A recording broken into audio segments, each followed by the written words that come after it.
حضرت عثمان ابن حنیف کہتے ہیں میں نبی پاک کے پاس بیٹھا تھا تو ایک نابینا صحابی آئے، عرض کرنے لگے یا رسول اللہ صلی اللہ علیہ وسلم میں نابینا ہوں، میرے لیے دعا کریں اللہ مجھے آنکھیں عطا فرمائے، دعا کریں۔ اب حضور نے پتہ کیا کہا؟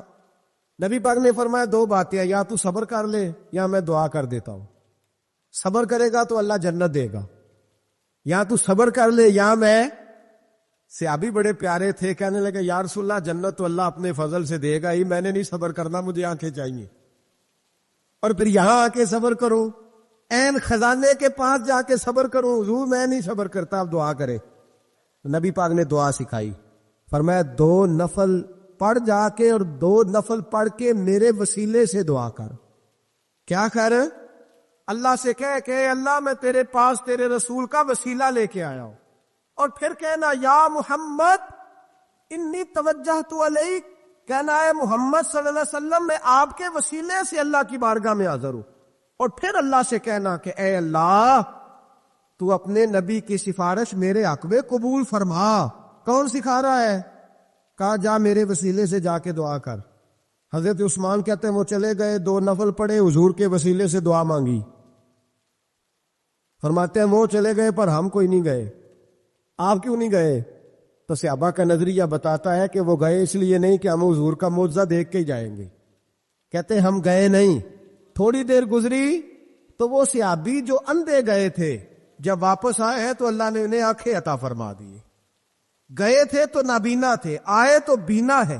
میرے نبی پاک صلی اللہ علیہ وسلم کا توسل، حضور کا وسیلہ خود حضور نے سکھایا ہے، خود نبی پاک نے، اور صحابہ کرام علیہم رضوان اس مزاج پر پورے عامل تھے۔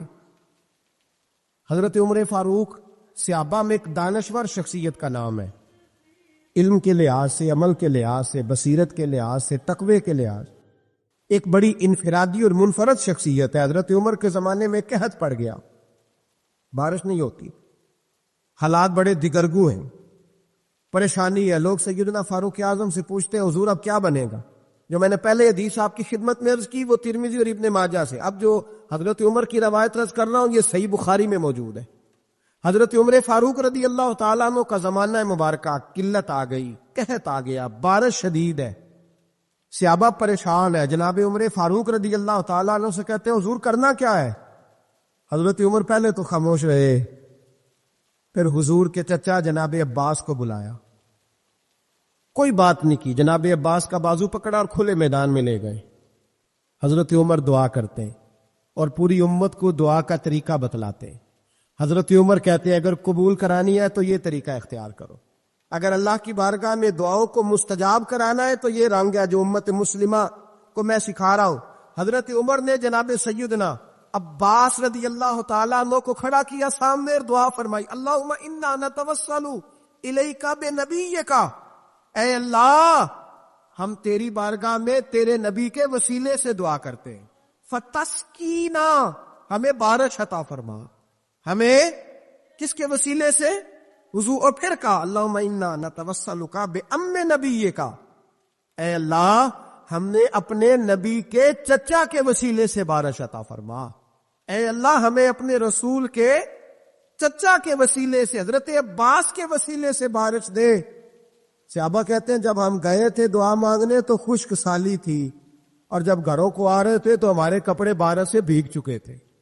اللہ نے بارش عطا کس کے وسیلے سے؟ حضرت عباس۔ اچھا یہ بات یہاں قابل غور ہے، حضرت عمر کے وسیلے سے بھی دعا ہو سکتی ہے، دعا سیدنا عمر فاروق کے وسیلے سے بھی، لیکن حضرت عمر رضی اللہ تعالیٰ عنہ نے نبی پاک کے چچا، چونکہ حضرت عباس جب آیا کرتے تھے تو حضور کھڑے ہو کے استقبال فرماتے تھے آپ کو دیکھتا ہوں تو مجھے اپنے والد کی یاد آتی۔ حضرت سیدنا عمر نے بتلایا کہ میں اس کو لے کے جا رہا ہوں جو نبی پاک کے زیادہ قریب ہے، جو حضور کے زیادہ قریب ہے، ان کے وسیلے سے دعا فرمائی۔ امت کو کیا درس دیا؟ فرمایا جو بھی حضور کے قریب ہو اس کے وسیلے سے دعا کرو، اللہ تمہیں آسانیاں نصیب فرمائے گا۔ اب ہمارا حال یہ ہے، انتشار ہے، اختلاف شک کی شک ہے، پریشانی۔ واضح حدیثیں موجود ہے۔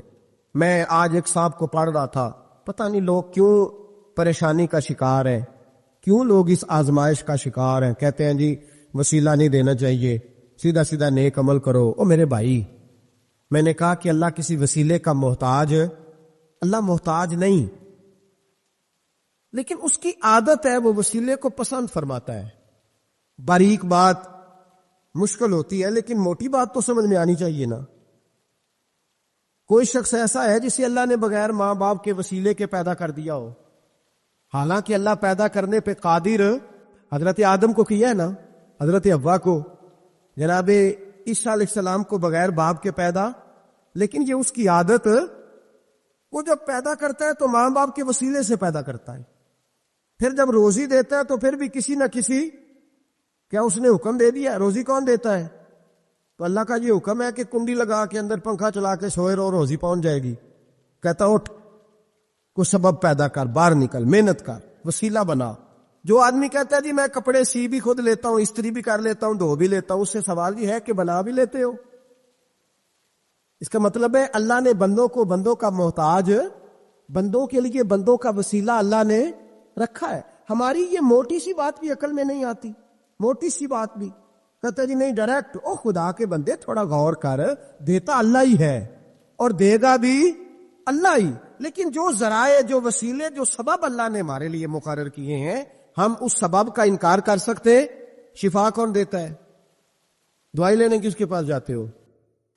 تو آپ اس طرح کریں نا، چپ کر کے گھر بیٹھیں، تسبیح پڑھیں، یا شافی الامراض، یا شافی الامراض، او شفا دینے والے، او شفا دینے والے. سارا دن کی وظیفہ پڑھیں، شفا کون دے گا؟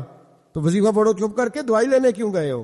لیکن اللہ کے حبیب کا ہی فرمان ہے کہ بیمار ہو جاؤ تو دوائی بھی کھاؤ، پرہیز بھی کرو. یہ سارے فرمان ہمیں بتاتے ہیں کہ وسیلہ لینا، وسیلہ دینا، یہ تو اللہ تبارک و تعالیٰ کا طریقہ مبارکہ ہے. لوگ اتنی سی بات کو نہیں سمجھتے، اور قرآن نے واضح طور پہ کہہ دیا وَابْتَغُوا إِلَيْهِ الْوَسِيلَةَ. اور سورہ بقرہ گھر جا کے کھولنا، آیت نمبر 99، 80 اور 9، 99 آیت پڑھنا. کفار نے، یہودیوں نے نبی پاک کی علامتیں پڑھ لی تھی تورات، زبور اور انجیل میں. اللہ کا قرآن کہتا ہے وَكَانُوا مِن قَبْلُ يَسْتَفْتِحُونَ عَلَى الَّذِينَ كَفَرُوا. فرمایا جب میرے نبی نہیں آئے تھے تو یہ یہودی میرے رسول کے وسیلے سے اللہ سے فتح مانگا کرتے تھے، اور جب یہ رسول کا وسیلہ دیتے تھے تو اللہ انہیں فتح عطا فرماتا تھا. امام حاکم نے مستدرک میں لکھا ہے، اور امام حاکم انہی شرطوں پر حدیثیں بیان کرتے ہیں جن شرطوں پر امام بخاری اور مسلم بیان کرتے ہیں. امام حاکم کہتے ہیں کہ نبی پاک صلی اللہ تعالی علیہ وآلہ وسلم کے وسیلے سے ہر چیز اللہ عطا کرتا ہے. جناب آدم علیہ السلام زمین پہ تشریف لائے تو 300 سال نگاہ اٹھا کے آسمان کی طرف نہیں دیکھا، شرم آتی ہے مجھ سے غلطی ہو گئی، اور پھر روتے رہے 300 سال. پھر اللہ فرماتے فَتَلَقَّىٰ آدَمُ مِن رَبِّهِ کلمات. پھر اللہ نے جناب آدم کو کچھ کلمے سکھائے جس کی برکت سے توبہ قبول کی. وہ کلمے کیا تھے؟ امام حاکم فرماتے ہیں وہ کلمے یہ تھے کہ جناب آدم کے دل میں اللہ نے ایک دن بات ڈالی، خود بات ڈالی اللہ نے دل میں. حضرت آدم کہنے لگے اے اللہ، جب میں نے آنکھ کھولی تھی تو جنت کے دروازے پہ میں نے لکھا ہوا دیکھا تھا لا الہ الا اللہ محمد الرسول اللہ صلی اللہ علیہ. جنت کے ہر پتے پر، درخت پر میں نے لکھا دیکھا تھا لا الہ الا اللہ محمد الرسول اللہ. تو جناب آدم کہنے لگے اے اللہ، وہ جو رسول جن کا نام تو نے جگہ جگہ لکھا ہے ان کے وسیلے سے ہی میری توبہ قبول فرما. تو رب کریم نے فرمایا اچھا حبیب کی بات کرتے ہو، چلو آدم فتاب علیہ انہ هو التواب الرحیم. جا میں نے تیری توبہ قبول کی، میں ہوئی بڑا مہربان، میں ہوئی بڑی توبہ قبول کرنے والا. شیخ سعدی فرمایا کرتے تھے اگر تیرے باپ کی توبہ، جناب آدم کی توبہ مصطفیٰ کے وسیلے سے قبول ہوتی ہے، تو کیوں انکاری ہو گیا ہے؟ تو کیوں انکاری ہو گیا؟ کیوں نہیں حضور کا وسیلہ مانگتا؟ میرے نبی پاک سید عالم صلی اللہ تعالی علیہ. لوگ بڑی ڈھٹائی سے انکار کرتے ہیں، بڑی دلیری سے انکار کرتے ہیں. او خدا کے بندو، یہ وسیلہ تو بڑا ضروری ہے، یہ وسیلہ تو بڑا قیمتی ہے. میرے نبی پاک صلی اللہ تعالی علیہ وآلہ وسلم نے خود یہ وسیلہ سکھایا. صحابہ اس کے قائل تھے. حضرت عائشہ صدیقہ کے پاس لوگ آئے، آ کے عرض کیا اے اماں جی بارش نہیں ہوتی، قحط پڑ گیا ہے. اس بات کو نا ذرا دل کی گہرائیوں سے سننا.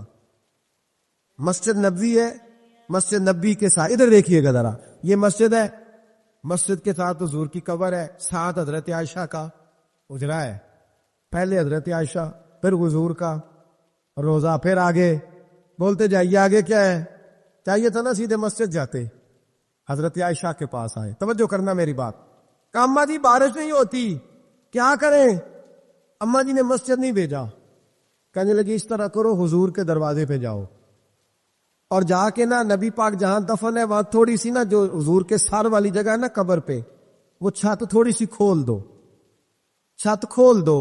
صحابہ کہتے ہیں ہم گئے جہاں حضور کی قبر انور تھی، حضور آرام فرماتے، سرانے والی سائڈ سے تھوڑی سی چھت کھولی، ابھی کھولی تھی اللہ نے فوراً بارش عطا فرما دی، فوراً۔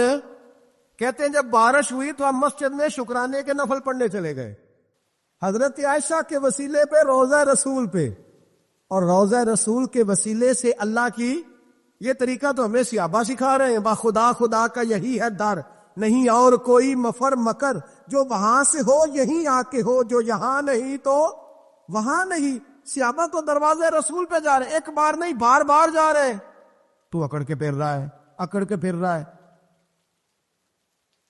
بڑی ضروری ہے یہ بات کرنی، بڑی ضروری، اور یہ بات آپ کے لیے سیکھنی، ذرا غور کریں۔ شیطان کی غلطی کیا ہے پتہ ہے آپ کو؟ اللہ کو نہیں مانتا تھا، شیطان کی غلطی کیا تھی؟ بولے لا الہ الا اللہ کو نہیں مانتا تھا، اللہ کو نہیں مانتا تھا، نہیں تو انہیں پتہ ہی نہیں نا اس گل دا۔ اور میں تو اگر پوچھا نا اج دی خبر کی یہ تازی، تو تمہیں پتہ ہے، اور بھائی اس کو بھی سمجھیں، یہ عقیدہ ہے، یہ ایمان ہے، میری منت ہے، اس کو سمجھ لو، یہ کام آئے گا۔ یہاں عجیب رٹا ہے، یہاں لوگ معاذ اللہ تبارک و تعالی اللہ کا نام لے کے در رسول سے دور کر رہے، بہت بڑا دھوکہ ہے، بہت بڑی زیادتی ہے، امت کے دلوں پر خنجر چلتا ہے، اور میرا تو کلیجہ پھٹتا ہے جب میں ایسی تحریریں پڑھتا اور سنتا، یار تو کیا بیان کر رہا ہے، ڈر اللہ سے مرنا نہیں، نبی پاک کو منہ نہیں دکھانا، تو کیا کر رہا ہے؟ بتایا نا شیطان کی غلطی کیا تھی، وہ تو صاف ستھری بات کر رہا تھا، یا اللہ ایک نہیں تو لاکھ سجدہ کرا میں تجھے کرتا ہوں۔ اللہ نے فرمایا ادھر آنا، میرے میرے میرے محبوب کو سجدہ کر، کہنے لگا نہیں کرتا، فرمایا فخرج فإنک رجیم، نکل جا تو لعنتی ہے، جو حضرت آدم کو وسیلہ نہ مانے وہ لعنتی ہے، اور جو روزہ رسول پہ کھڑا ہو کے کہے میں نبی کو وسیلہ نہیں مانتا، جو دروازے رسول پہ پہنچ کے کہے میں نبی پاک کو وسیلہ نہیں مانتا، جو مصطفیٰ کے وسیلہ ہونے کا انکار کرے، تو کہتا ہے کہ دنیا میں وسیلہ نہیں مانتا، اللہ تو قیامت کے دن بھی کہتا ہے جو مصطفیٰ کے پاس سے ہو کے آئیں گے میں بخش دوں گا۔ شفاعتی لعلی الکبائر من امتی، حضور فرماتے ہیں موٹے موٹے گناہ گار آتے جائیں گے، کالی کملی کے نیچے چھپاتا جاؤں گا، جنت میں بھیجتا جاؤں گا، وہاں قیامت میں تیری معافی نہیں ہو رہی، تو یہاں نہیں مان رہا۔ بریلی کے امام فرماتے ہیں آج لے ان کی پناہ، آج مدد مانگ ان سے، کل نہ مانیں گے قیامت میں اگر، اور دیکھ تو کہتا ہے میری نمازیں، میرے روزے، میری زکاتیں، میرا جہاد کام آئے گا۔ سن حضرت عبد الرحمن ابن عوف، صحابہ میں سے تگڑا آدمی، اتنا بڑا شخص، اتنا بڑا آدمی کہ جس کے پیچھے میرے رسول نے نماز ادا فرمائی ہے، اتنا بڑا شخص، ہر جہاد میں سب سے پہلے، سب سے امیر تھے، صدقات خیرات بڑھ بڑھ کے دیتے تھے، ساری نیکیاں ہیں۔ ایک بی بی نبی پاک کے لیے قمیض بنا کے لائی، ایک حدیثی ہے، یہ بخاری مسلم ہے، ایک حدیثی ہے کہ چادر بنا کے لائی، چادر بنا کے لائی، بڑے اچھے نقار نکالے، دروازہ رسول پہ آئی، حضور میری قبول کر لے، نبی پاک نے چادر اوڑی، اگرچہ ان کا نام شارحین نے لکھا ہے، صحیح حدیث میں صرف ایک صحابی کے لفظ ہے، شارحین کہتے ہیں کہ وہ عبد الرحمن ابن عوف تھے، چلو یار کوئی اور بھی تھے، تو صحابی تو تھے نا، صحابی سے زیادہ تو نیک عمل ہم نہیں نہ کر سکتے، وہ صحابی تھے، یہ حضرت عبد الرحمن ابن عوف تھے، آئے، آ کے کہنے لگے یا رسول اللہ بڑی پیاری لگ رہی ہے آپ کو چادر، حضور بنانے والے نے تو بڑی بنائی تھی، پر جب آپ پہ آئی ہے پھر تو نور والا نور ہی ہو گئی ہے، حضور بڑی پیاری، کیا بات ہے، کیا بات ہے، مکھ چند بدر شاہ شانی ہے، متھے چمک دی لاٹ نورانی ہے، کالی زلف تے اکھ مستانی ہے، مخمور اکھی ہن مد بریاں، سبحان اللہ سبحان اللہ سبحان اللہ، ما اجملکا ما اکملکا، اور جو آخر میں بات کی وہ بڑی بڑی منفرد ہے، کتھے مہر علی تے کتھے تیری ثنا، مشتاق اکھی کتھے جاڑیاں، پھر کہنے لگے کوئی مثل نہ ڈھولن دی، تو چپ کر میرے علی ایتھے جا نہیں بولن دی، تو چپ کر میرے علی ایتھے جا نہیں ہو، لم جاتی نظیر کا فی نظر مثلے تو نشد پیدا جانا، ایتھے جا نہیں ہو بولن دی۔ جناب عبد الرحمن حضور کیا بات ہے، والضحیٰ واللیل اذا سجا، حبیب کیا بات ہے۔ حضور نے فرمایا تجھے اچھی لگ رہی ہے؟ کہا حضور بڑی اچھی لگ رہی ہے، قربان جاؤں، کون دیتا ہے دینے کو منہ چاہیے، دینے والا ہے سچا ہمارا نبی۔ حضور نے فوراً چادر اتاری، کہا عبد الرحمن لے لو، دے کے حضور چلے گئے۔ صحابہ گرد کٹھے ہوئے، محفل کا رنگ ہی بدل گیا۔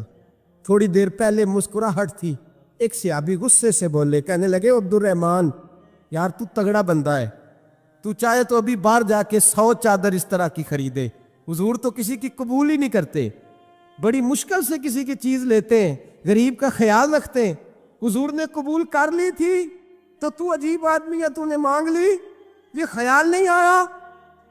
پہلے مسکراہٹیں تھیں جب حضور اور جناب عبد الرحمن، اب سنجیدگی آئی، اب سنجیدگی کے فوراً بعد جب صحابی نے سوال کیا تو محفل میں آنسو آ گئے، حضرت عبد الرحمن رو پڑے، نمازیں بھی ہیں، جہاد بھی ہے، پر فخر نہیں کسی بات پہ رو پڑے، کہنے لگے او بیلیا تیرا کیا خیال ہے، میں نے اوڑھنے کے لیے لی ہے، پہننے کے لیے لی ہے؟ فرمانے لگے نہیں، اللہ کی عزت کی قسم، میں نے تو اس لیے لی ہے جب مروں گا تو گھر والوں کو کہوں گا مجھے نبی پاک کی چادر میں کفن دینا، اٹھانا بخاری پڑھنا، حضور کی چادر میں کفن دینا، اس لیے کہ مجھے پتا ہے جب مصطفیٰ کی چادر اوڑھ کے جاؤں گا تو اللہ بے حساب ہی بخشش فرما دے گا۔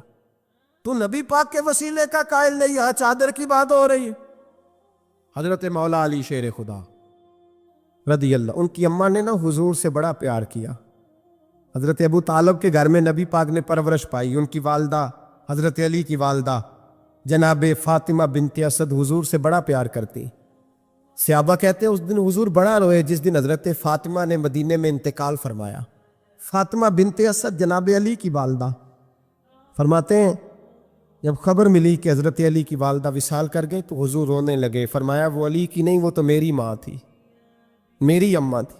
امام ابو نعیم نے لکھا ہے، کہتے ہیں حضور نے فرمایا جب میری اماں کو غسل دینے لگو نا، کفن پہنانے سے پہلے مجھ سے پوچھ لینا۔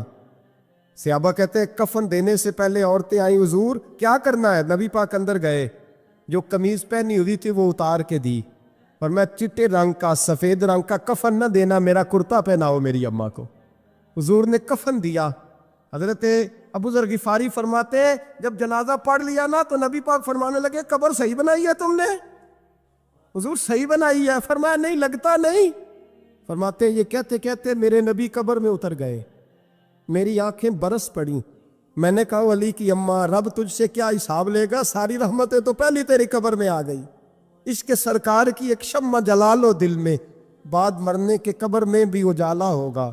نبی پاک قبر میں لیٹے پھر بیٹھے، فرمایا صحیح ہے قبر، پھر میرے نبی پاک نے دفن کیا ان کو، پھر دیر تک دعا کرتے رہے اور رو کے فرمانے لگے اے اللہ اپنے نبیوں کے وسیلے سے اور میرے وسیلے سے میری اماں کی قبر روشن کر دے۔ حضرت ابو ذر فرماتے ہیں کسی کا دل نہیں کرتا اس کی ماں مرے، آج میرا دل کرتا تھا کاش میری مر جاتی، یہ فضیلت میری اماں کو نصیب ہوتی۔ سیدنا ابو ذر فرماتے ہیں جب حضور رخصت ہونے لگے تو میں قریب گیا، میں نے کہا حبیبہ ذرا یہ رنگ مجھے بھی سمجھائیں، تو حضور نے فرمایا میں نے اپنا کرتا اس لیے پہنایا ہے کہ جب میرا کرتا فاطمہ بنت اسد کو پہنایا جائے گا تو اس کے توسل سے اللہ انہیں جنت کا جوڑا عطا فرمائے گا، اور قبر میں اس لیے اترا ہوں کہ جب میں قبر میں اترا ہوں تو اب میری اماں کی قبر تنگ نہیں ہوگی بلکہ اللہ میری برکت سے کشادگی عطا فرما دے گا۔ پسے مردن فرشتوں نے جو تلاشی لی تو کیا نکلا، فقط ایک دل کے گوشے سے خیال مصطفیٰ نکلا، اور میاں صاحب تو تڑپ اٹھے، کہنے لگے قبر میری تے میرے اپیرا جے کر پاویں پھیرا، قبر میری تے۔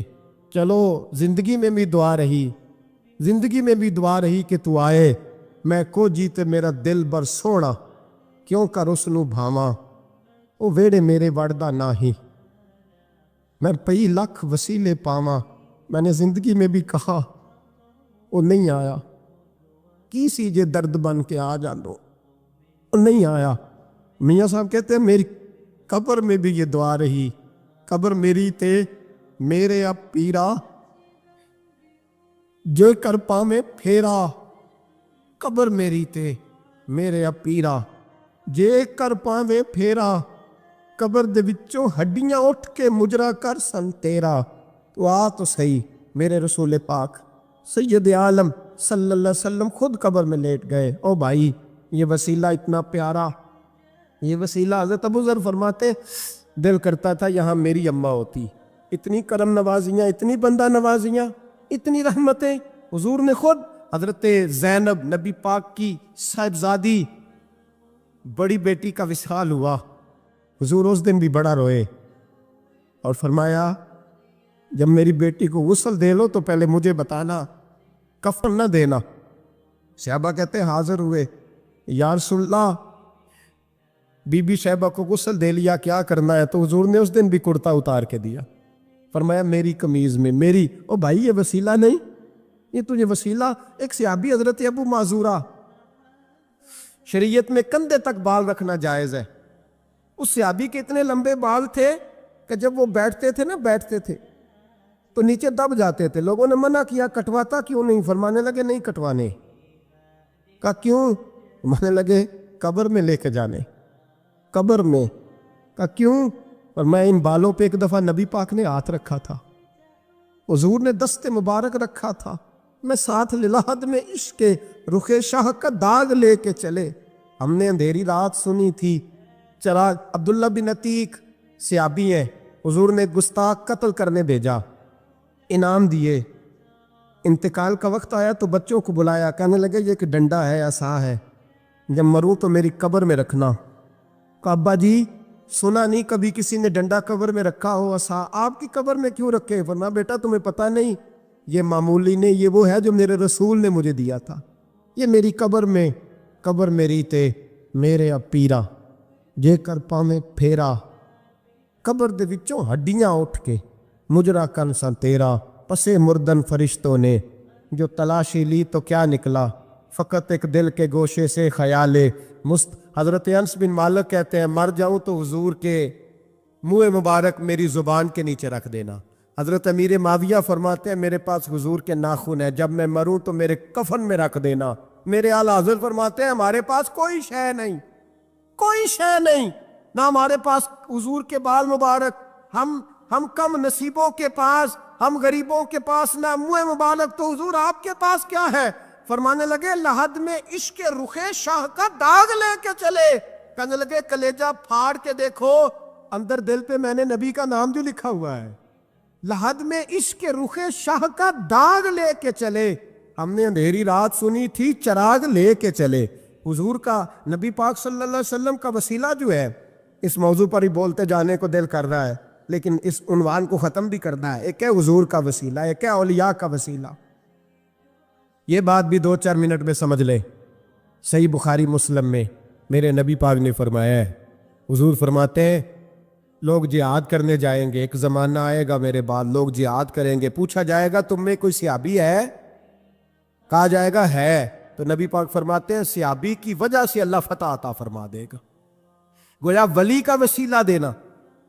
حضور فرماتے ہیں پھر لوگ جہاد کرنے جائیں گے تو پوچھا جائے گا مسلمانوں سے تم میں کوئی صحابی ہے؟ کہیں گے کوئی نہیں. کہا کوئی تابعی ہو صحابی کو دیکھنے والا؟ کہا جائے گا ایک ہے. تو فرمایا اس تابعی کی برکت سے اللہ فتح عطا فرما دے گا. نبی پاک فرماتے ہیں بخاری مسلم کے لفظ ہے, پھر پوچھا جائے گا لوگ جہاد کرنے جائیں گے, کوئی صحابی ہے؟ کوئی نہیں. کوئی تابعی ہو؟ کوئی نہیں. کوئی صحابی کو دیکھنے والے کو دیکھنے والا تبع تابعی ہو؟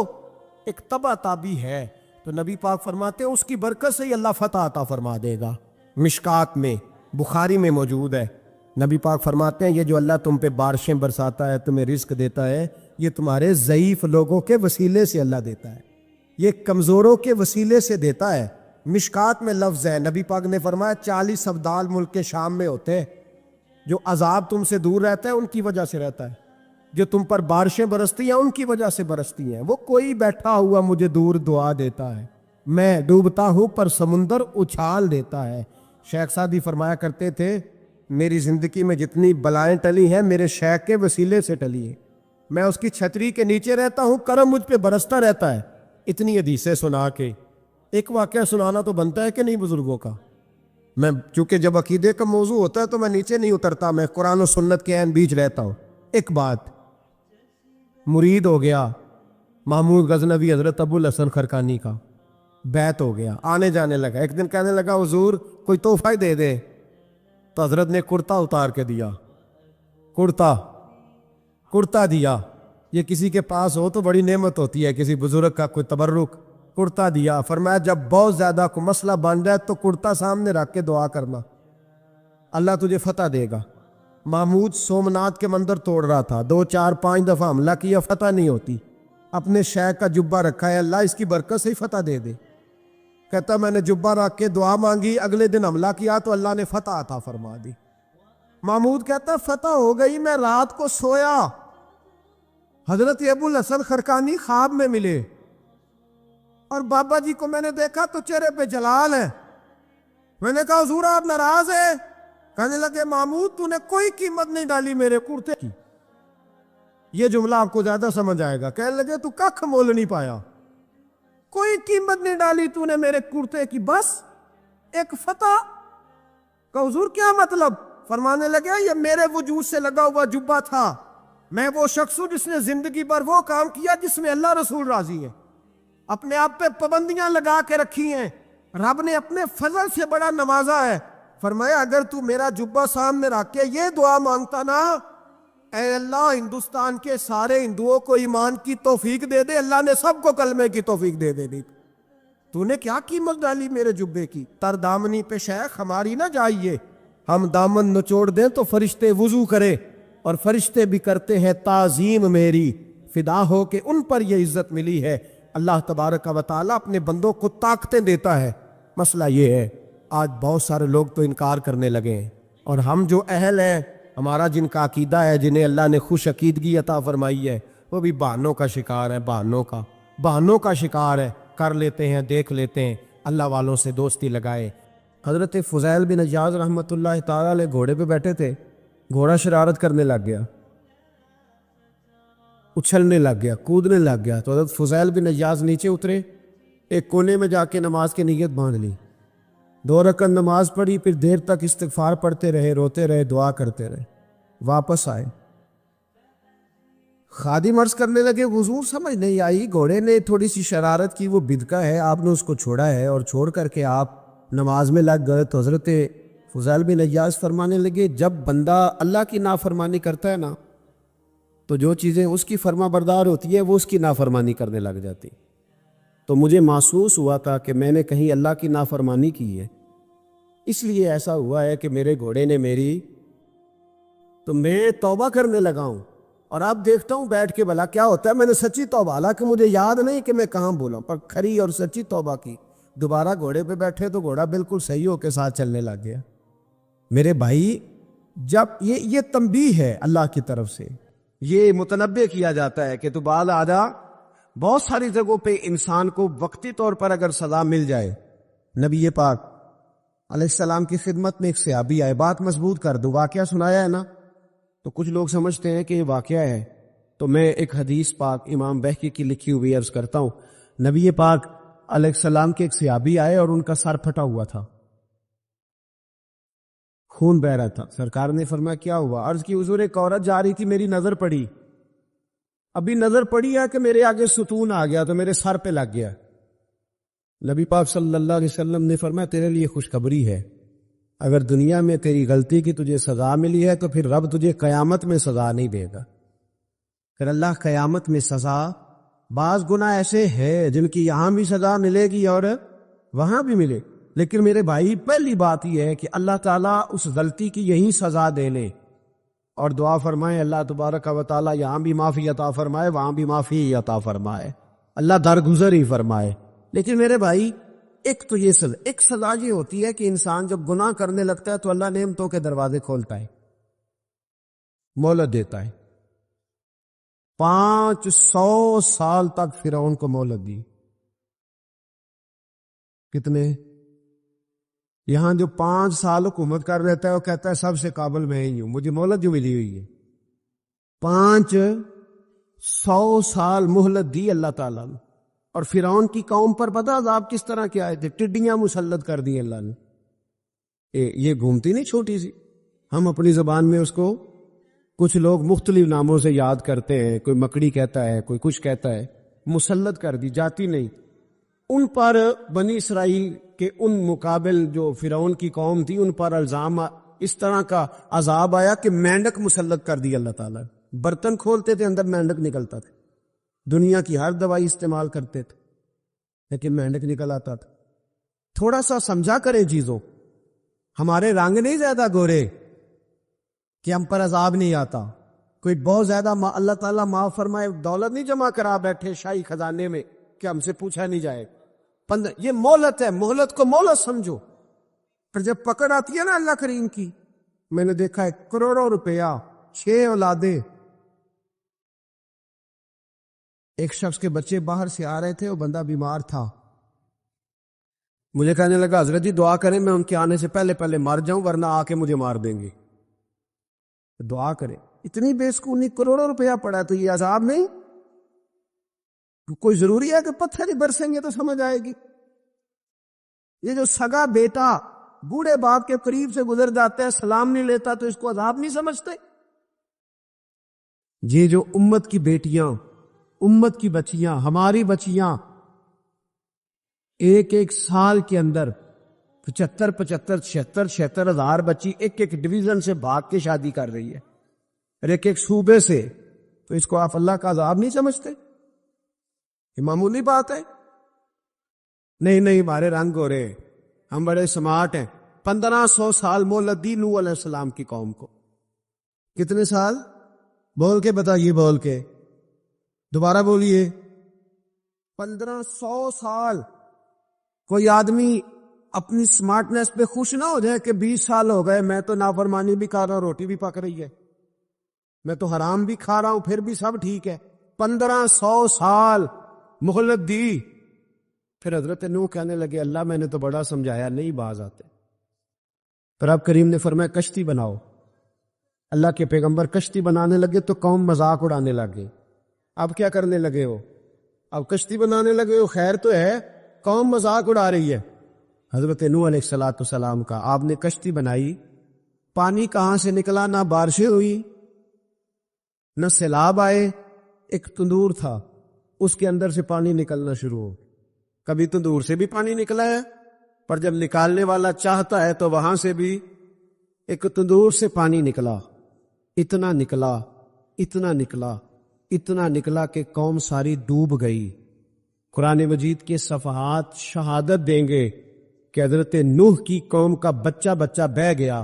بچے صرف وہ تھے جو حضرت نوح کے ساتھ ہو گئے، تباہ ہو گئی. اللہ بے نیاز ہے، بے نیاز. 1500 سال مہلت ملے اور تو پھر بھی کہے رب بڑا کریم ہے، معاف کر دے گا. 1500 سال تجھے گنجائش دے اور تو کہے کوئی نہیں، بات معافی ملنی چاہیے ابھی بھی. میرے بھائی، حضرت صالح علیہ السلام کی قوم، حضرت صالح نے تبلیغ شروع کی تو کہنے لگے پہلے معجزہ دکھاؤ. جی آج تو لوگ معجزے مانگتے. آج بھی لوگ کرامتیں اور معجزے، اللہ معاف کرے، جو چیزیں معجزہ تو ہو نہیں نہ سکتا، لیکن آج بھی لوگ، آپ یقین کریں، کہتے ہیں یہ بڑی نمازیں پڑھتا ہے تو پھر بخشا کیوں نہیں گیا، پھر کیوں نہیں منو سلوا کیوں نہیں اترا اس پر، پھر میں بھی اسی طرح ہی ہوں، کیا اس کے اندر خوبی آ گئی؟ مولوی بھی ویسے ہی ہے، صوفی بھی ویسے ہی ہے. لوگ مانگ نہیں رہے، روز دلیلیں مانگ نہیں رہے. ابھی بھی لوگ بحث نہیں کرتے. کیا فرق آ جائے؟ ابھی ویسے ہی ہیں سارے. اللہ تعالیٰ سے ڈرنا چاہیے. ہمیں سامنے والے کی طرف دیکھ کر صحیح ہونے کا حکم نہیں ہے، ہمیں اپنی اصلاح کا حکم ہے. اپنی طرف دیکھ کے اپنے آپ کو ٹھیک کرنے کا. الزام لگا کے گزر جانا، اس کا کوئی مطلب؟ سنو اور یاد رکھو. حضرت صالح علیہ السلام سے کہنے لگے پہلے معجزہ دکھائیں، تو حضرت صالح علیہ السلام نے فرمایا اونٹ کہاں سے پیدا ہوتے ہیں؟ کہاں؟ اونٹنی کے بطن سے. فرمایا آؤ میں تمہیں پہاڑ کے اندر سے اونٹنی پیدا کر کے دکھاتا ہوں. کہاں سے؟ پہاڑ کے اندر سے. حضرت نوح ساتھ لے کے گئے تو پہاڑ کے اندر سے اونٹنی نکلی، اور اونٹنی بھی گابن تھی، اس کے پیٹ میں بچہ. اور اونٹنی اتنا دودھ دیتی تھی کہ ساری بستی دودھ پی جاتی تھی، پھر بھی دودھ بچ جایا کرتا تھا. لیکن حضرت نوح علیہ السلام نے فرمایا اب تم نے دیکھ تو لیا یہ اسے، یہ جتنا دودھ دے گی روٹی بھی اتنی کھائے گی، ایک دن تم سارے پانی پیو گے، ایک دن یہ سارا پانی پیا کرے گی، ایک دن تم سارے باقی جانوروں کو گھاس کھلاؤ گے، ایک دن یہ اونٹنی، اور اونٹنی کا نام کیا؟ ناقۃ اللہ، اللہ کی اونٹنی۔ کس کی اونٹنی؟ نام کیا ہے؟ اللہ کی، یہ اللہ کی اونٹنی ہے۔ تو حضرت نوح علیہ السلام کی اونٹنی فرمایا اس کی بے ادبی نہ کرنا۔ باز نہیں آئے لوگ، باز نہیں آئے، کہنے لگا جی دودھ دینا تو ٹھیک ہے، پر یہ جو سارا پانی پی جاتی ہے نا یہ صحیح نہیں، یہ جو ساری گھاس کھا جاتی ہے یہ نہیں تھی، دودھ دینا تو ٹھیک ہے پر یہ نہیں صحیح۔ آپ نے فرمایا اسے کچھ نہ کہنا، اللہ کی اونٹنی ہے۔ میں کہا کرتا ہوں ان لوگوں نے ناقۃ اللہ کی بے ادبی کی، حضرت نوح علیہ السلام کی اونٹنی کی ٹانگیں کاٹ دی، صالح علیہ السلام کی۔ اور دیکھو اللہ بڑا بے نیاز ہے، اگر پیدا کرنا جانتا ہے تو حفاظت کرنی نہیں جانتا؟ لیکن رب کریم نے فرمایا نہ کرنا، انہوں نے ان کے پیر کاٹ دیے، کانوں پہ چھریاں لگائیں۔ اونٹنی جب مر گئی، اونٹنی اللہ تبارک و تعالیٰ کی وہ اونٹنی جب مر گئی تو حضرت صالح علیہ السلام کی قوم پر رب کریم نے زلزلہ بھیجا، اذا زلزلت الارض زلزالہا، جب زلزلے آئے گے اور جب ان کا زلزلہ آنا ہے، زلزلہ آتا ہے نا، کیا کرتی ہے قوم؟ لا الہ الا اللہ، لا الہ لا الہ الا اللہ، کلمے جاری ہو جاتے۔ بلکہ ایک دفعہ ایسا بھی ہوا کہ مسجدوں میں اعلان ہونے لگے زلزلہ آ رہا ہے، جو فجر کے لیے نہیں اٹھے زلزلے کے لیے وہ بھی اٹھ گئے، جن کا دعویٰ ہے نا میری سویرے آنکھ نہیں کھلتی، ان کی لگی نہیں کتنے گھنٹے، بعد میں بھی نہیں لگی، ٹی وی پہ اعلان ہوتے رہے کوئی نہیں آ رہا سو جاؤ چپ کر کے، لیکن آنکھ لگی۔ موت سے تو ڈرتا ہے، اللہ سے ڈرتا ہی نہیں، موت کا خوف ہے رب کا نہیں۔ زلزلہ آیا ساری قوم تباہ ہو گئی۔ بتاؤ اگر ناقۃ اللہ کی گستاخی ہو تو اللہ ناراض ہو جاتا ہے، اور اگر اولیاء اللہ کی ہو، اگر اولیاء اللہ کی ہو تو رب ناراض نہیں ہوتا؟ شرم نہیں آتی لوگوں کو داتا صاحب کی بے ادبی کرتے؟ شرم نہیں آتی لوگوں کو غوث اعظم کی گستاخی کرتے؟ حیا نہیں آتی جنہوں نے دین پھیلایا ان کی بے ادبی؟ میں درد سے کہتا ہوں، رو کے کہتا ہوں، اور اگر کلیجہ پھٹ سکے تو میں دکھاؤں زخم کتنے۔ ایک حج کے موقع پر ایک بابا جی، اس سال 4,80,000 روپے کا پرائیویٹ حج تھا، اور بابا جی کی کیفیت کمزور تھی، بیچارے بیمار تھے، اس کے باوجود وہ گئے۔ بوڑھے آدمی، جا کے بیٹھیے بزرگ، اور کتنی مشکل ہے وہاں منا، مزدلفہ، عرفات، طواف زیارت، کتنا مشکل کام ہے طواف زیارت کرنا، طواف وداع کرنا۔ کس کٹھن سے حج کیا، بڑھاپے میں پیسے بھی لگائے، اور جب وہ روضہ رسول پہ گئے صلی اللہ، اور انہوں نے جا کے نبی پاک صلی اللہ علیہ وسلم کے روضے کی طرف منہ کر کے درود شریف پڑھا تو ایک ملا نے اٹھ کے کہہ دیا تو مشرک ہے۔ تو میری روح کانپی، میں نے کہا تجھے شرم نہیں آئی، حیا نہیں آئی؟ اس کی عمر دیکھ، کس بڑھاپے میں کہاں سے چلا کہاں آیا۔ یہ مشرک ہوتا تو کسی مندر میں جاتا، یہ مشرک ہوتا تو کسی گرگے میں جاتا، یہ مشرک نہیں، یہ مومن ہے، اور یہ وہ والا مومن ہے جس کے سینے میں دل جب دھڑکتا ہے تو خالی دھڑکتا نہیں، ساتھ وہ محمد عربی پہ درود و سلام بھی پڑھتا ہے۔ شرم نہیں آتی لوگوں کو؟ اتنی بڑی گستاخی کرتے، جو روضہ رسول پہ آیا مشرک ہے۔ میں نے تو ایک مولوی کو صاف صاف کہا تھا، میں نے کہا اگر میں مشرک ہوں تو نکالو، مشرک کا داخلہ تو یہاں ویسے ہی منع ہے۔ شرم نہیں آتی؟ اپنی زبان کا ایک پاس کرو کچھ۔ اتنا ظلم، اتنی بڑی فرقہ واریت امت میں، اتنا امت کو تقسیم کرتے ہو، تمہیں شرم نہیں آتی؟ جہاں سے اتحاد کا پیغام دینا چاہیے وہاں سے تم لوگوں کو فرقے کا پیغام دیتے ہو، ایک مقصود فرقے کی تبلیغ کرتے ہو۔ خدارا تو میں کہہ رہا ہوں ناقۃ اللہ کی بے ادبی پہ عذاب آتا ہے، تو اولیاء اللہ کی بے ادبی پہ نہیں آتا؟ داتا صاحب ساری زندگی تبلیغ کرتے رہے، ایک آدمی نے اٹھ کے کہہ دیا جناب وہ تو شرک کا اڈا ہے، تو رب کریم ناراض نہیں ہوتا ان باتوں سے؟ ہمیں خیال کرنا چاہیے، اللہ سے ڈرنا چاہیے، ان چیزوں سے عذاب آتا ہے اور آ رہا ہے۔ اللہ تعالی ہمیں محفوظ فرمائے۔ اللہ ہمیں اس سے، قوم لوط پہ بھی عذاب آیا، ہم جنس پرستی، مرد مردوں سے بدکاری کرتے۔ حضرت نوح نے سمجھایا کہ یہ کام درست فطرت کے خلاف ہے، یہ کام درست نہیں۔ جب انسان یہ کام کرتا ہے تو زمین اور آسمان کانپتے ہیں، اب میں کیسے کھول کے بتاؤں؟ میرے پاس اعداد و شمار ہے کہ پاکستان کے اندر اس کام کی کیفیت کیا ہے اور کس طرح کر کے لوگ، میں تو رونا روتا رہتا ہوں داڑھی کا. لوگ کئی دفعہ کہتے ہیں حضرت صاحب پہلے بھی آئے تھے تو داڑھی کی بات، پھر بھی آئے تو داڑھی کی بات. تو میں رونا روتا ہوں، اس لیے روتا ہوں کہ جو کلین شیو نوجوان ہوتا ہے وہ امرد کے حکم میں ہے، اس پر وہی حکم لگتا ہے جو عورت پہ لگتا ہے. اس کے ساتھ مرد کا اٹھنا بیٹھنا اسی طرح نہ جائے گا جس طرح عورت کے ساتھ. حضرت جنید بغدادی رحمت اللہ تعالی علیہ کے سامنے ایک شخص نے کہا وہ کتنا خوبصورت نوجوان جا رہا ہے، تو آپ فرمانے لگے تو حافظ قرآن نہیں؟ کہا ہاں. فرمانے لگے جا اپنے حفظ کی خیر بنا. وہ شخص کہتا ہے میں نے اس بغیر داڑھی والے کلین شیو نوجوان کو بری نظر سے دیکھا، مجھے قرآن پاک ہی بھول گیا، سارا قرآن پاک بھول. اور کتنے سال میں دعائیں کرتا رہا، بیت اللہ کے طواف کرتا رہا، میں یاد بھی کرتا تو نہیں ہوتا. کیسے اب تو ہمارا نعت کہاں بیوٹی پارلر سے ہو کے آتا ہے، ہم کسی اور کو کیا پیغام؟ وہ پیغام، وہ نظام، وہ طریقہ کار جس کا حکم تھا شریعت میں. قوم لوط پر عذاب آیا. صحیح بیٹھتے ہوں گے بچے جو موٹر سائیکلوں پہ بیٹھتے ہیں. میں نے گجرانوالہ کی سڑکوں پہ بچوں کو، نوجوانوں کو جو تماشے کرتے سرے عام دیکھا ہے تو مجھے ڈر لگتا ہے. اور کوئی روکنے والا نہیں، شغل ہو رہا ہے، ہنس رہے ہیں، اور سامنے عورتیں بھی ہے، سب ہو رہا ہے. کتنی تکلیف کی بات. حضرت نوح کی قوم یہ کام کرتی تھی، قرآن پاک نے بیان کیا ہے. حضرت نوح نے سمجھایا، فرمایا رب کریم نے تمہیں اپنی خواہش پوری کرنے کے لیے جائز طریقہ عطا فرمایا، عورتوں سے نکاح کرو، اور اس نکاح کی برکت سے جو اللہ تمہیں اولاد دے گا اس کو اللہ تبارک و تعالیٰ تمہارے لیے باعث بخشش بھی فرمائے گا. لیکن جب قوم نہ مانی تو جو قوم لوط کا عمل کرے اس کا علاج قرآن نے بیان فرمایا کہ آسمان سے پتھر برسیں گے. پھر پتھر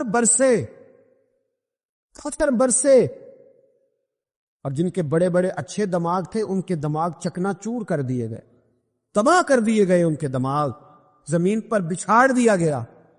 اللہ مہلت دیتا ہے، لیکن اس کا مطلب یہ نہیں کہ انسان توبہ ہی نہ کرے. حضرت شعیب علیہ السلام کی قوم پر بھی عذاب آیا، اس لیے کہ بددیانتی کرتی تھی، ناپ تول میں کمی کرتی تھی. میں نے کہا تھا شب قدر کی رات کہ یہ کوئی تماشا ہے کہ شب رات آئی تو ساری رات روتے رہے، یا اللہ معاف کر دے، یا اللہ معاف کر دے، رو رو کے چیخے مار مار روئے. شب قدر آئی تو پھر چیخے ماری، ساری رات روئے. تو جس بندے کا پروگرام ہی نہیں سویرے بدلنے کا، دکان پہ بیٹھ کے پھر وہی ناپ تول میں کمی، پھر وہ اللہ تعالیٰ معاف کرے. میں ایک مضمون پڑھ رہا تھا تو وہ فوڈ کے اسپیشل لوگ تمہیں لکھا تھا مہربانی کرو ملاوٹ ہی اچھی چیز کی کر لو. مرچ میں کیری تو نہ ملاؤ اینٹوں کی، وہ تو بیمار کرتی ہے، وہ تو خون کی آنتوں کو روک دیتی ہے. وہ کہنے لگا، اور وہ کہتا ہے میں تمہیں بتاتا ہوں کون کون سی چیز ملائی جا سکتی ہے، وہ ملا لو. خدا را اس قوم پہ رحم کرو، مہربانی. ایک دوست ہے ہمارے، میں وزیر آباد میں ان کے گھر بیٹھا تھا تو ایک میڈیکل، میرا کسی شخص پہ اعتراض کرنے کا میں مجموعی بات کرتا ہوں. میں ایسے ڈاکٹروں کو جانتا ہوں جو اللہ تعالیٰ فضل کرے سچ مچ کے نیک ہیں، اچھے لوگ. تو بچے کا میڈیکل سٹور ہے، تو والد بیمار ہو گیا، تو کہتا ہے ابا جی ڈاکٹر صاحب نے کہا آپ کو ڈرپ لگنی ہے. تو سگے باپ کو ڈرپ لگانے لگا. تو باپ کیا کہتا ہے پتر تیری مہربانی، مینو کوئی اصلی لائی، اور نہ لائیں جڑی لوکاں نو لانے. اب وہ پیار سے سنا رہا ہے بات. میں نے اسے کہا کہ یہ تو ڈوب مرنے کا مقام ہے نا، ڈوب مرنے کا مقام. پھر اس ملک کے اندر دوائی بھی صحیح نہ بکے، اصلی نہ ملے دوائی بھی، اور پھر وہ قوم کہے کہ ہم نے تو پورے روزے رکھے، ہم نے تو بڑا صدقہ اور خیرات کیا، دوائی بھی اصل نہ ملے. جناب شعیب علیہ السلام کی قوم ناپ تول میں کمی کرتی تھی تو اللہ تبارک و تعالیٰ نے ان پر بتا عذاب کس طرح کا بھیجا. شدید گرمی ہوئی. اللہ ہمیں محفوظ فرمائے. سارے آمین کہہ دیا. یہ کہ کتنا اچھا موسم کر دیا رب کریم. اللہ ہمیں محفوظ فرمائے، اللہ رحمت فرمائے. شدید گرمی کی لہر آئی، باہر اتنی گرمی ہوئی کہ لوگ اپنے گھروں میں گھس گئے. جس طرح سورج کی شعاعیں گھروں کے اندر داخل ہو جاتی، اس طرح گرمی کی لہر اندر داخل ہوئی. اور جس طرح کسی کو آگ لگ جائے تو وہ آدمی اچھلتا کودتا ہے نا، اس طرح یہ لوگ اچھلنے لگے اور اچھل کود کے مر گئے. جرم کیا تھا؟ ناپ تول میں کمی کرتے. حضرت داؤد کی قوم بھی تباہ ہوئی. جرم کیا تھا؟ ہفتے والے دن مچھلیاں نہیں پکڑنی تو یہ پکڑتے تھے. حکم ہے نا مسلمان کو نماز کے ٹائم کوئی اور کام نہیں کرنا, نماز پڑھنی ہے. تو میرا خیال ہے مسلمان تو فٹافٹ آ جاتے ہیں, سارے ہی پہنچ جاتے ہیں نا مسجدوں میں. ہلکا ہلکا بول رہے ہیں آؤ, کیوں نہیں پہنچتے؟ اگر حضرت سیدنا, اور پتہ انہیں سزا کیا ملی؟ اللہ نے فرمایا اس ٹائم عبادت کر میں یہ کام نہیں کرنا, وقت نہیں ہے کام کا. انہوں نے مچھلیاں پکڑی, 12,000 لوگ تھے. پتہ ہے مالک نے سزا کیا دی؟ بندر بنا دیا اللہ کریم. قرآن مجید کا پہلا سپارہ پڑھے, فَجَعَلْنَاهَا نَكَالًا لِمَا بَيْنَ يَدَيْهَا وَمَا خَلْفَهَا. اللہ فرماتے ہیں پچھلوں کے لیے بھی عبرت بنا دیا, بعد والوں کے لیے بھی عبرت, نشان عبرت بنا دی. بندر بن گئے, اور جو ان کے دوست جو بچ گئے تھے ان کے پیر چومتے تھے, روتے تھے. 3 دن بندر بن کے زندہ رہے. پھر اللہ نے سب کو اجتماعی موت دے دی. اگر مسلمان سے اللہ کہے کہ نماز کے ٹائم کاروبار نہیں, جمعے کے ٹائم کاروبار ہے, تو مسلمان کہتا ہے نہیں مجھے مہلت ملی ہوئی ہے. یہ تو اس وقت پتہ چلتا ہے نا جب بچے ڈیوٹی لگاتے, ہاں ہاں ہاں عذاب آتا ہے, اس وقت پتہ چلتا ہے. میں نے دیکھا یہ منظر, اس وقت پتہ چلتا ہے جب بچے کسی ملازم 6,000 کی ڈیوٹی لگاتے, کہتے ابے کا دھیان رکھنا, ہم دکان پہ بیٹھنے لگے. پھر اسے سمجھ آتی ہے اگر میں نماز کے ٹائم مسجد میں ہوتا تو آج میری اولاد میری خدمت پہ ہوتی. میں نماز کے ٹائم مسجد نہیں گیا تو بچوں نے 6,000 کا ملازم بٹھایا ہے, ابا جی کا خیال رکھ, ایک نرس بلائی ہے تو خیال رکھ. کدھر ہوتے ہیں مسلمان نماز کے ٹائم؟ ایک عیسائی نے اعتراض کیا ہے, سنے, وہ کہتا ہے مجھے لگتا ہے مسلمانوں کے 3 خدا ہیں. مسلمان اڑ گیا, کہنے لگا نہیں ہمارا تو ایک ہے. کہا نہیں 3 ہے. معاذ اللہ استغفر اللہ, ہمارا ایک ہے. کہنے لگا نہیں میں ثابت کرتا ہوں, ایک تمہارا خدا 5 نمازوں کا ہے, ایک رمضان کا ہے, ایک عید کا ہے. لگتا ہے معاذ اللہ عید والا زیادہ تگڑا ہے, تم زیادہ آتے ہو. رمضان والا لگتا ہے اس سے کچھ کمزور ہے, تم تھوڑے آتے ہو. اور 5 نمازوں والا شاید سب سے کمزور ہے. بات عقل کی ہے کہ نہیں؟ اس نے اعتراض ٹھیک کیا. تو مسلمان کو چاہیے نا خیال کرے. ایک یہودی نے لکھا تھا, اس نے کہا تھا جس دن مسلمانوں کی تعداد فجر کی نماز میں اتنی ہو گئی جس دن جتنی جمعے میں ہوتی ہے, اس دن نہ کوئی یہودی سازش کرے گا نہ کوئی عیسائی تلوار نکالے گا. شرط یہ ہے کہ یہ اسی طرح فجر پڑھنے ہیں جس طرح جمعہ پڑھنے آتے. تو پھر کوئی شخص بھی ان کو کسی جگہ شکست دے سکتا تو ہمارے گناہ ہمیں پریشان کرتے. یہ جتنی آزمائشیں ہیں ان کے پس منظر میں گناہ ہیں. ہماری زندگی کے اندر جتنی تکلیفیں, ہماری پریشانیوں کا سبب ہم خود ہیں. بہت ساری جگہوں پہ ہم غلطی کرتے ہیں, اس کی ہمیں سزا ملتی. غلطی کی سزا. ایک نوجوان نے مجھے بڑی گہری بات سنائی, میرا قریبی تعلق تھا. کہنے لگا گھر میں بڑا مسئلہ ہے, بڑی پریشانی ہے, ماں اور بیوی کا ماحول اتنا سخت ہو گیا ہے کہ نمٹ نہیں سکتا. آپ یقین کریں میں نے ڈیٹیل سے ساری چیز کو سٹڈی کیا, میرے پاس اتنا وقت نہیں ہوتا, پھر بھی میں نے اس فیملی کو پورا پڑھا. تو غلطی نوجوان کی نکلی, نہ اس پہ اماں اعتبار کرتی ہے نہ بیوی اعتبار کرتی ہے. اس نے جھوٹ بول بول کے اس طرح کی ماحول پیدا کر دیا ہے کہ کوئی اس پر اعتماد کرنے کو تیار ہے. اگر آپ ناراض نہ ہو تو ایک بات کروں, پتہ ہے گھر میں ماحول کب خراب ہوتا ہے؟ باہر والے ہماری تقریر سنتے ہیں, گھر والے ہمارا عمل دیکھتے ہیں. جب وہ دیکھتے ہیں نا کہ یہ کس طرح کا شخص ہے, اس کے رویے, اس کا کردار, اس کا لب و لہجہ کتنا برا ہے, اور یہ کردار کا کتنا کمزور ہے. اعلیٰ حضرت فرمایا کرتے تھے نیک وہ ہوتا ہے جس کی تنہائی صاف ستھری ہوتی. اس لیے ماحول بگڑ جاتا ہے. یہ جو ہم کہتے ہیں نا میرے سجن بڑے بنتے ہیں پھر ٹوٹ جاتے ہیں, کچھ لوگ ایسے ہوتے ہیں جو ان کے پاس جاتا ہے انہی کا ہو جاتا ہے. وہ کہیں اور کے قابل کیوں بلا؟ اس لیے کہ ان کے کردار میں ٹھنڈک دیکھتا ہے, ان کے لب و لہجے میں مٹھاس دیکھتا ہے, اس شخص میں اتنی خوبصورتی دیکھتا ہے کہ اسی کا بن جاتا ہے. حضرت ابراہیم بن ادم کے پاس ایک نوجوان آیا, کہنے لگا میں گناہ کرنا چاہتا ہوں. فرمانے لگا بالکل کر, اللہ کا دیا ہوا رزق کھانا چھوڑ دے اور گناہ کر. کہنے لگا یہ نہیں ہو سکتا. فرمانے لگے چل پھر اس طرح کر, رب کی زمین پہ نہ رہ, کسی اور کی زمین پہ چلا جا. کہنے لگا یہ بھی نہیں ہو سکتا. فرمانے لگے چل اللہ کی چھت سے نکل جا. کہنے لگا یہ بھی نہیں ہو سکتا. تو آپ رو پڑے. فرمانے لگے پھر جناب اسرائیل جب آئیں تو ان سے کہنا مجھے 2-3 سال کی مہلت دے دے, پچھلی میری گناہوں میں گزر گئی, میں ذرا 3 سال عبادت کر لوں. تو وہ شخص بھی رونے لگا، کہنے لگا حضور وہ مہلت نہیں دیتے، وہ جب لینے آتے ہیں تو پھر لے کے اللہ تعالیٰ نے جب انسان بنانا چاہا نا تو جناب جبریل کو کہا مٹی لے کے آ زمین سے. حضرت جبریل نے مٹی پہ ہاتھ ڈالا تو باقی کی مٹی رونے لگ گئی، اسے جدا نہ کر. تو جناب جبریل چھوڑ کے چلے گئے. حضرت میکائیل کو بھیجا، مٹی لا، مٹی پہ ہاتھ ڈالا تو باقی کی مٹی رونے لگ گئی، چھوڑ کے چلے گئے. جناب اسرائیل کو بھیجا، مٹی پہ ہاتھ ڈالا تو باقی کی رونے لگ گئی، چھوڑ کے نہ جاؤ. تو حضرت اسرائیل فرمانے لگے تیرا رونا دیکھو کہ رب کا حکم دیکھو. وہ لے گئے، جب پیش کی تو رب کریم نے فرمایا اسرائیل جان نکالنے کی ڈیوٹی بھی تیری، تو مٹی کو لے آنا، باقی مٹی روتی بھی رہے تو روتی رہے.